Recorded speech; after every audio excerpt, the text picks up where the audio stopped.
There is no road. There never was. No single paved route connecting China to Rome. No highway stretching from the Pacific to the Mediterranean. No grand boulevard of international trade. What we call the Silk Road was a web, a shifting, dangerous, often invisible network of trails, mountain passes, desert tracks, river crossings, and oasis towns, spreading across 7,000 kilometers of the most hostile terrain on Earth. Scorching deserts, where sand dunes reach 200 meters high. Mountain passes at 5,000 meters, where the air was too thin to breathe. Bandit territories, where a caravan's cargo was worth more than the lives of the men carrying it. No single merchant ever traveled the entire distance. Goods changed hands dozens of times. A bolt of Chinese silk might pass through 10 traders, 5 languages, and 3 religions before reaching a Roman market.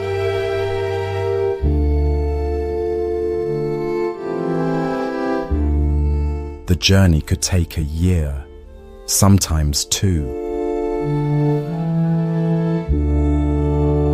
And yet, for over 1,500 years, this network carried more than trade goods. It carried ideas.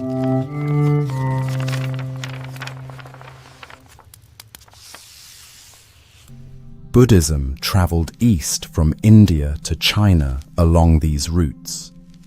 Christianity traveled east from Syria. Islam followed centuries later.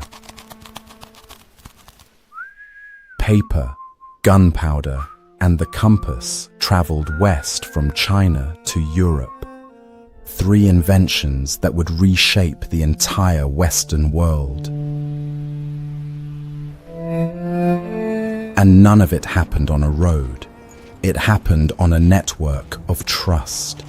Between strangers, across deserts, over mountains, through wars. This is the story of the Silk Road, not as a highway, but as the first internet. In 138 BCE, Emperor Wu of the Han Dynasty sent a young diplomat on a mission that was supposed to take a few months. His name was Zhang Qian, pronounced Zhang Qi-en. His task was simple: travel west, find a tribe called the Yuezhi, pronounced Yu-e-ju.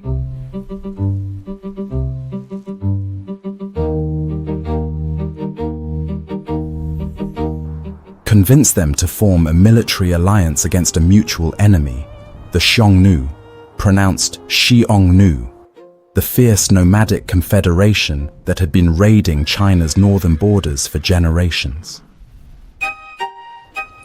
Zhang Qian set out with a small retinue of about 100 men. He was captured almost immediately. The Xiongnu, the very people he was traveling to build an alliance against, intercepted his party.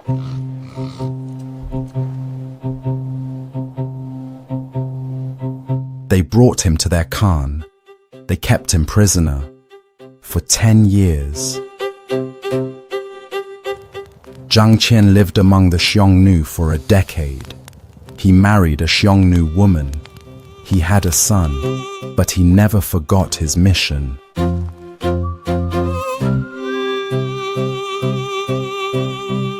After 10 years, he escaped.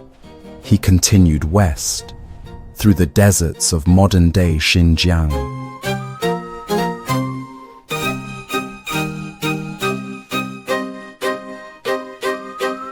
Over the mountain passes of the Pamir Range, what ancient travelers called the roof of the world, into Central Asia.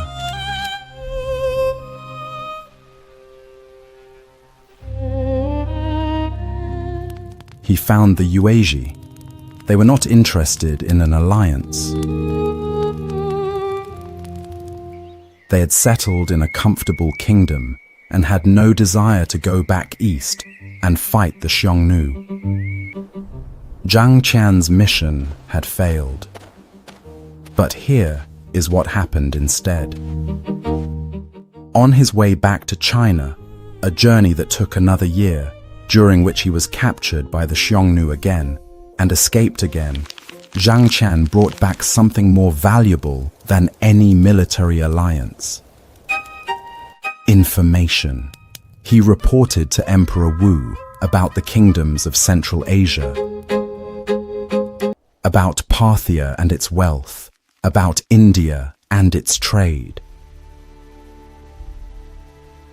about the strange, faraway Western kingdom where people wore white robes and paid extraordinary prices for a fabric they called sericon.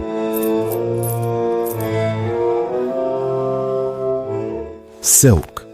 Rome wanted Chinese silk. And China, Zhang Qian reported, could reach these markets.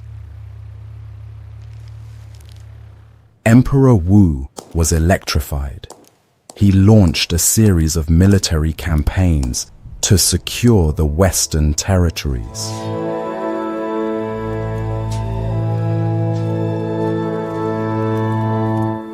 He established garrisons along the route. He sent more diplomats, more traders, more explorers. The corridor was open.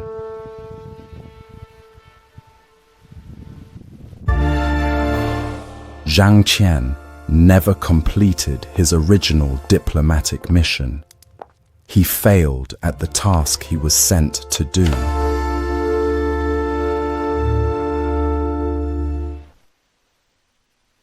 But he accidentally created something far larger, the first sustained connection between Chinese civilization and the rest of the Eurasian continent.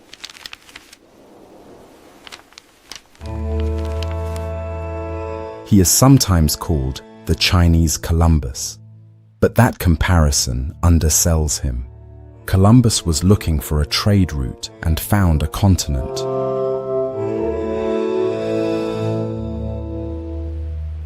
Zhang Qian was looking for a military alliance and found a world. Silk is not just a fabric, it is a technology. The silkworm, Bombyx mori, produces a single continuous thread of protein fiber when it spins its cocoon.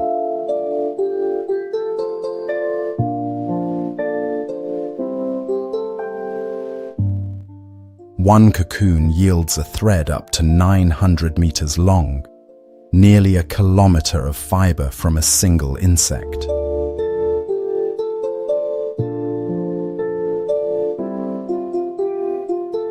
The thread is finer than a human hair, stronger than steel of the same diameter. And when woven, it produces a fabric of extraordinary softness, luster, and drape. China had been producing silk for at least 3,000 years before the Silk Road existed. And they guarded the secret ferociously, exporting live silkworms or mulberry seeds, the trees on which the worms feed, was punishable by death.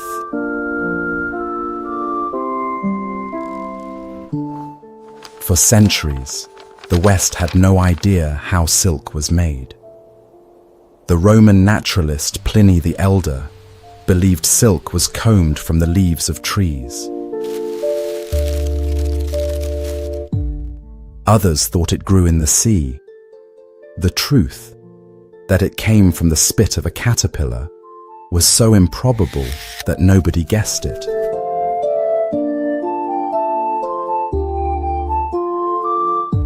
And because nobody knew how to make it, everyone wanted to buy it. fair price for the finest dye. In Rome, silk was worth its weight in gold, literally. Roman senators and their wives wore transparent silk garments that caused public scandals. The philosopher Seneca complained that silk clothing left nothing to the imagination.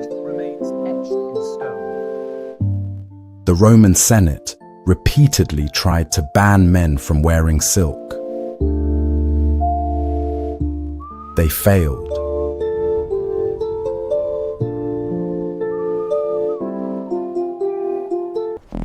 The demand was insatiable, and so the trade flowed.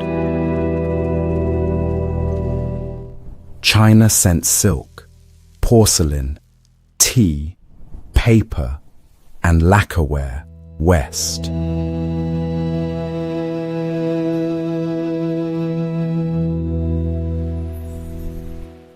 The West sent gold, silver, glassware, wool, horses, honey, and wine east.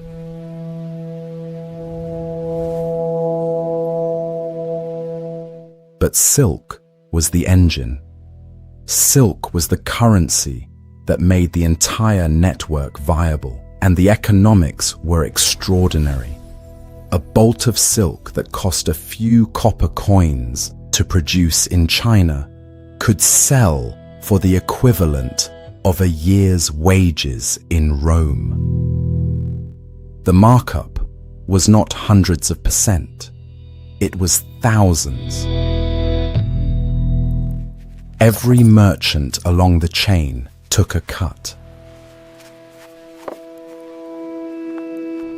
By the time silk reached the Mediterranean, its price reflected not just the fabric, but every desert crossing, every mountain pass, every bribe paid to every bandit chief along 7,000 kilometers of hostile terrain.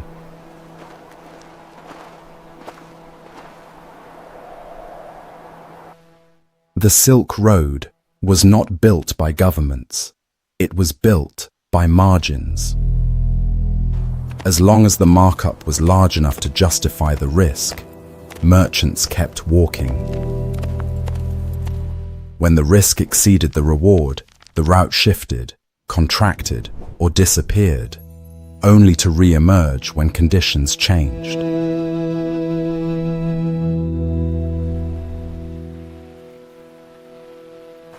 The Silk Road was not a road, it was a market.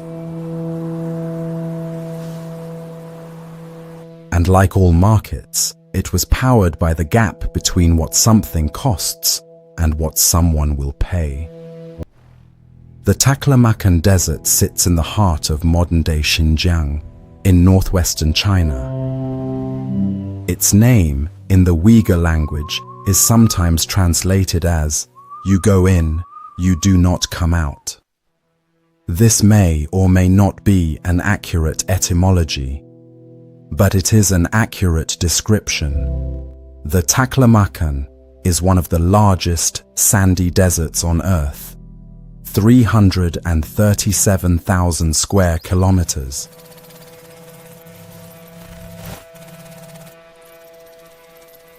Larger than the entire United Kingdom.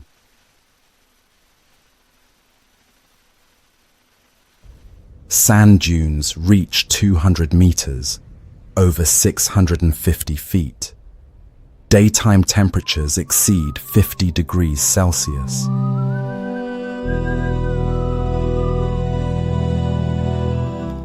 At night, they drop below freezing.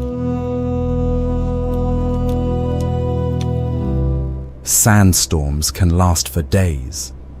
They reduce visibility to zero. They bury camels. They bury people. No caravan crossed the Taklamakan directly. Those who tried did not come back. Instead, merchants took one of two routes that skirted the desert's edges.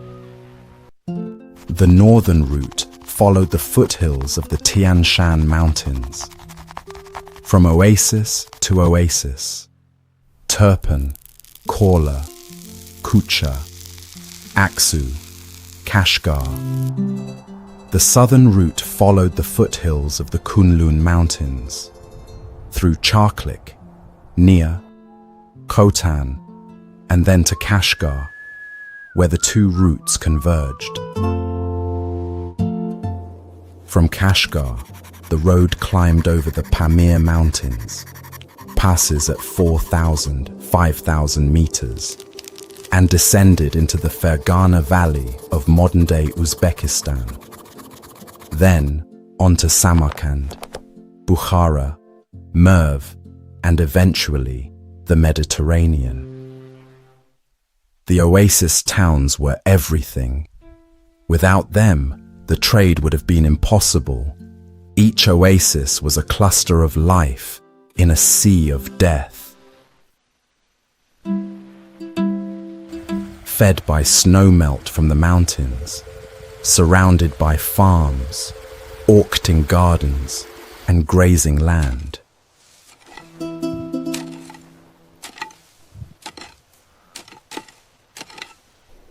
Beyond their perimeter, sand.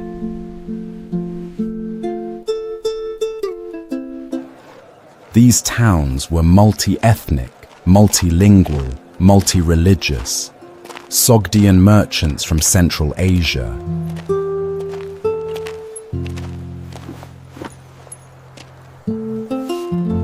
Indian Buddhist monks, Persian traders, Uyghur farmers,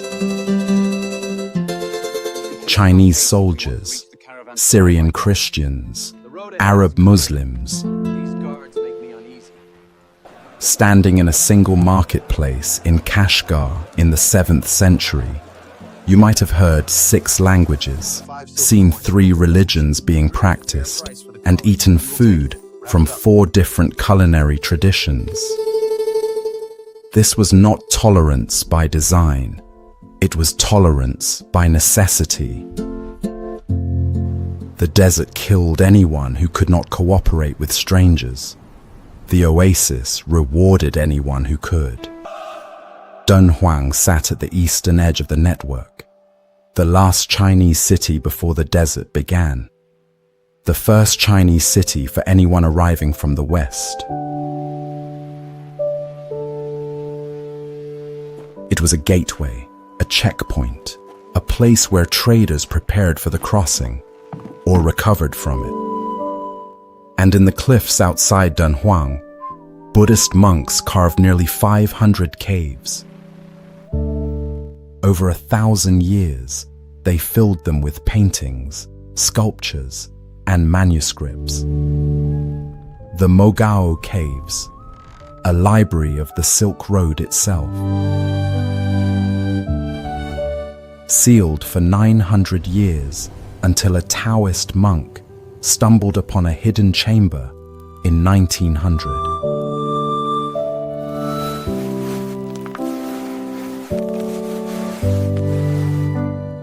Inside were over 50,000 manuscripts.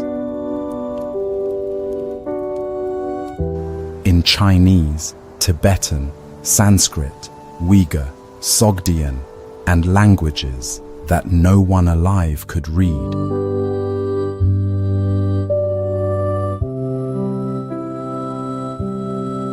The greatest single discovery of ancient documents in Chinese history, found in a cave at the edge of a desert.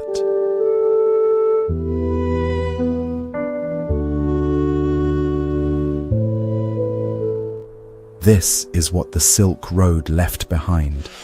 Not monuments, not armies, not empires.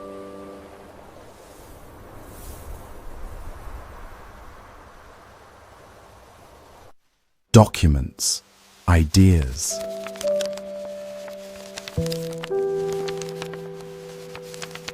Evidence of conversations between civilizations that would otherwise have remained strangers. The most valuable cargo on the Silk Road weighed nothing. Buddhism arrived in China sometime around the 1st or 2nd century CE. It did not arrive by conquest. It did not arrive by decree. It arrived in the packs of merchants and on the lips of monks who traveled the trade routes from India through Central Asia and into China.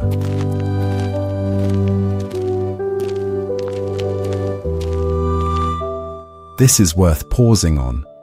One of the most transformative events in Chinese cultural history, the arrival of an entirely foreign religion that would reshape art, architecture, philosophy, and daily life for over 1 billion people, happened as a side effect of commerce.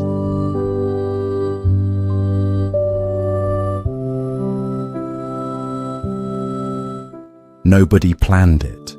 Nobody mandated it. The Silk Road was not designed to transmit ideas.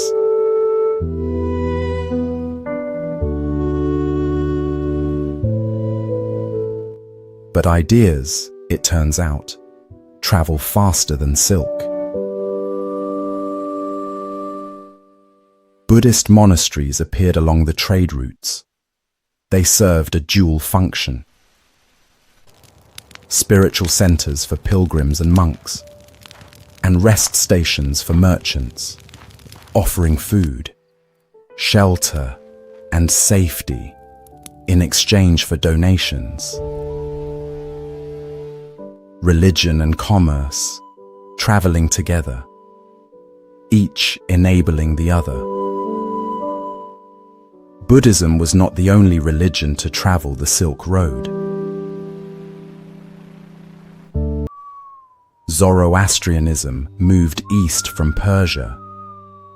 Nestorian Christianity moved east from Syria, reaching the Chinese capital of Chang'an by the 7th century. Manichaeism spread from Mesopotamia across Central Asia, and in the 7th century, Islam began its expansion along the same routes, carried by traders, soldiers, and scholars. At the height of the Silk Road, you could find Buddhist temples, Christian churches, Zoroastrian fire temples, and Islamic mosques standing within the same city walls. In Kashgar, in Samarkand, in Chang'an. This was not modern multiculturalism.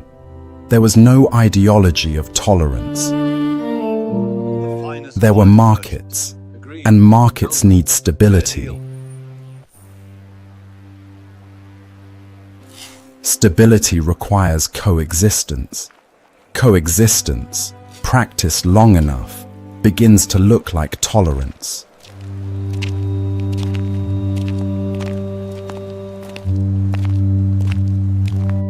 The Silk Road did not preach tolerance. It created the conditions in which tolerance became profitable. But the most consequential transfers along the Silk Road were not religions. They were technologies, paper.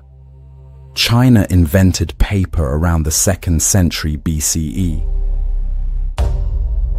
By the 8th century CE, the technique had traveled west along the Silk Road to the Islamic world. From there, it reached Europe.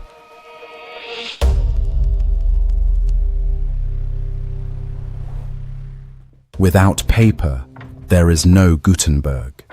Without Gutenberg, there is no Reformation. Without the Reformation, the entire political history of Europe unfolds differently. Gunpowder.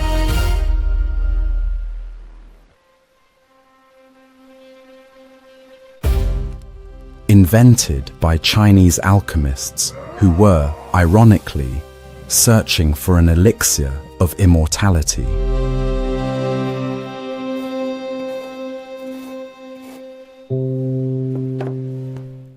They found the opposite, the most effective tool of destruction the world had ever seen. Gunpowder traveled west along the Silk Road. By the 13th century, it had reached the Middle East and Europe.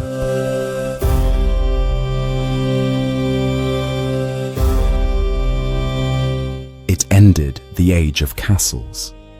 It ended the age of knights. It ended the military structure of medieval Europe. The compass, invented in China during the Han Dynasty for feng shui divination. It reached Europe by the 12th century. It made open ocean navigation possible. Without the compass, Columbus does not sail. The age of exploration does not happen.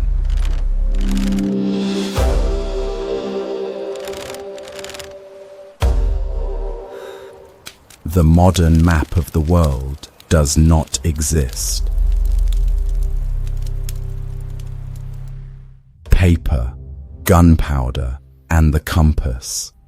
3 Chinese inventions, transmitted along the Silk Road.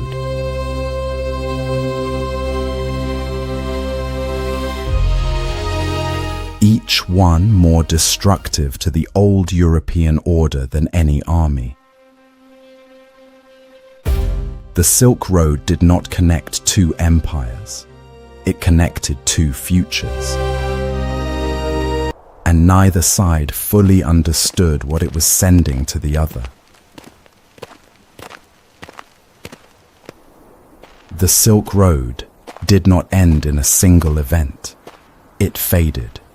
Multiple causes, over centuries.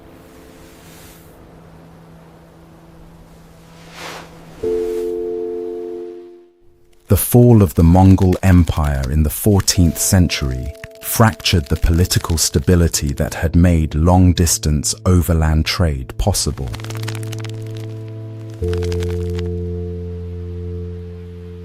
Under the Mongols, a single passport, a paisa, could carry a merchant from Beijing to Budapest.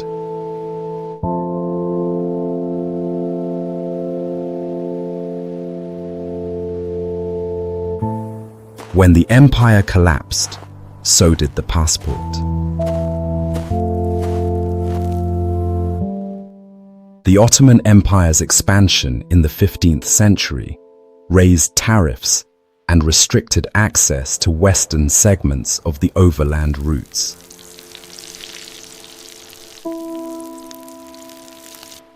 And most significantly, European maritime exploration offered an alternative. The Portuguese discovered a sea route to India in 1498. The Spanish reached the Americas in 1492.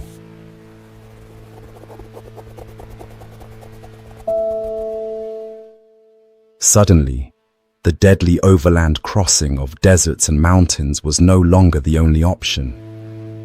Ships could carry more. Ships were faster. Ships did not get lost in sandstorms. The overland Silk Road did not die overnight, but the economics shifted. The margins shrank. The caravans thinned. By the 16th century, the great oasis cities that had thrived for a millennium began to decline. Kashgar shrank. Dunhuang emptied. The desert reclaimed what the trade had built.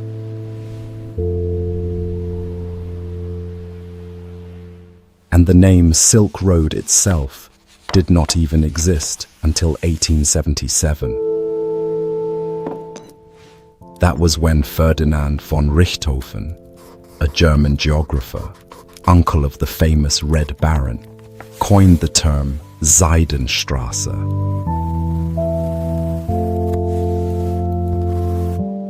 Silk Road. A name invented 1500 years after the thing it describes was already fading.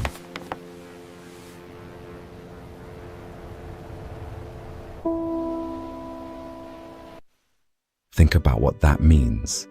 For over a millennium, the most important trade network in human history did not have a name.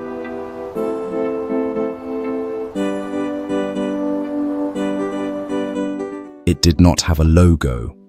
It did not have a governing body. It had no central authority, no uniform language, no shared currency.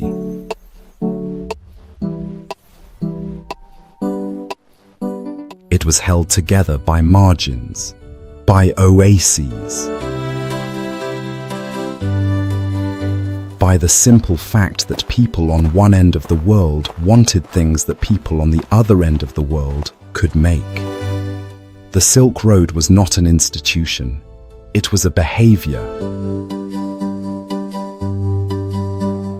And when the behavior became unprofitable, the road, such as it was, ceased to exist.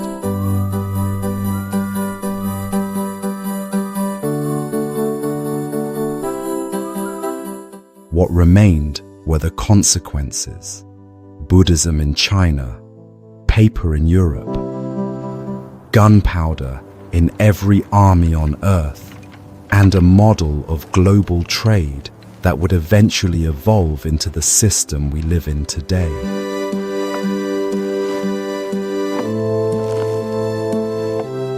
In 2013, the Chinese government announced the Belt and Road Initiative,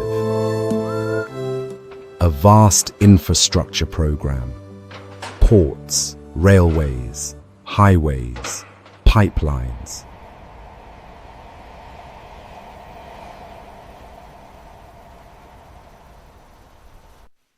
Connecting China to Central Asia, the Middle East, Africa, and Europe. The official language of the initiative is unmistakable. It explicitly references the Silk Road, New Silk Road, the Belt and Road. The geography is different. The technology is different. The political context is entirely different. But the impulse is the same. Connect, trade, grow.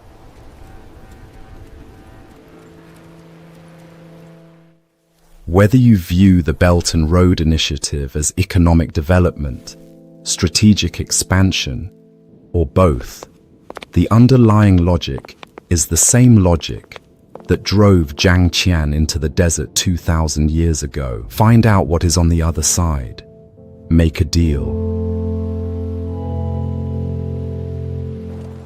Come back.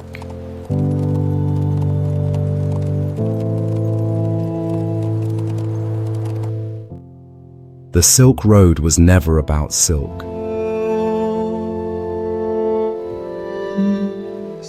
It was about the oldest human impulse, to trade something you have for something you want. To cross the distance between here and there.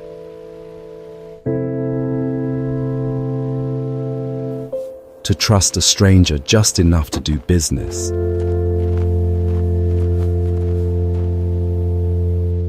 And when millions of strangers across thousands of miles, across hundreds of years, all make that same small calculation, trust this person, sell this good, cross this desert, the result is not just a trade route.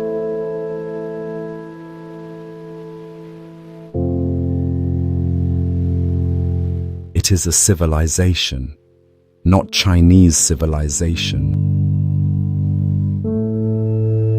Not Roman civilization.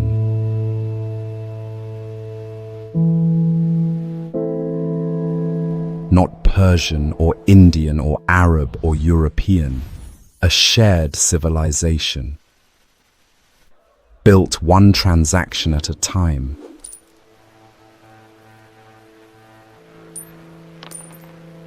Along a road that was never a road.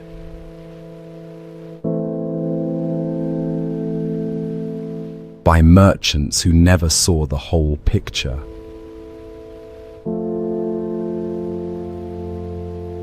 That is the Silk Road.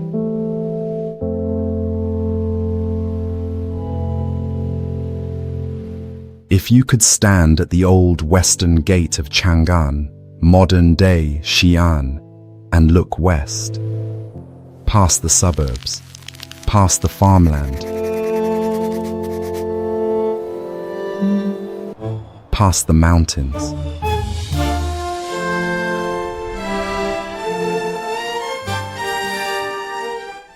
you would be looking at the same horizon that Zhang Qian looked at in 138 BCE. He did not know what was out there. He went anyway. He was captured, imprisoned, escaped, failed his mission, and came back with a map of the world.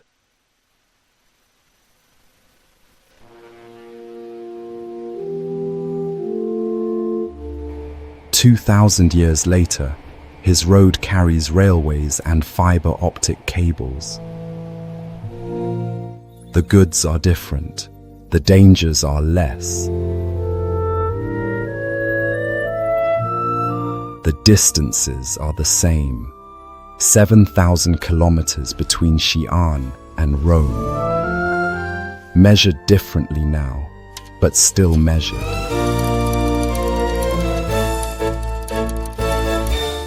The Silk Road was built one journey at a time. So is every connection between people who do not yet know each other. The Silk Road carried silk, gunpowder, and the compass. But it also carried something far more powerful than any trade good, a symbol. In China, it represented the mandate of heaven, the source of imperial authority. The oldest and most feared creature in Chinese mythology. In Europe, it represented destruction, evil. Something to be killed by a saint or a knight.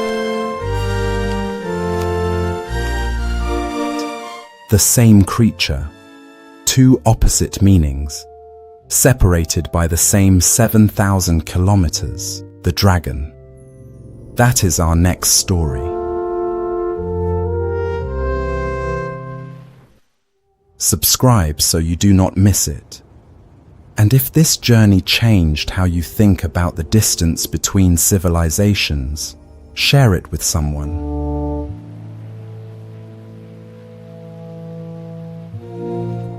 The Silk Road was built one journey at a time. So is a community.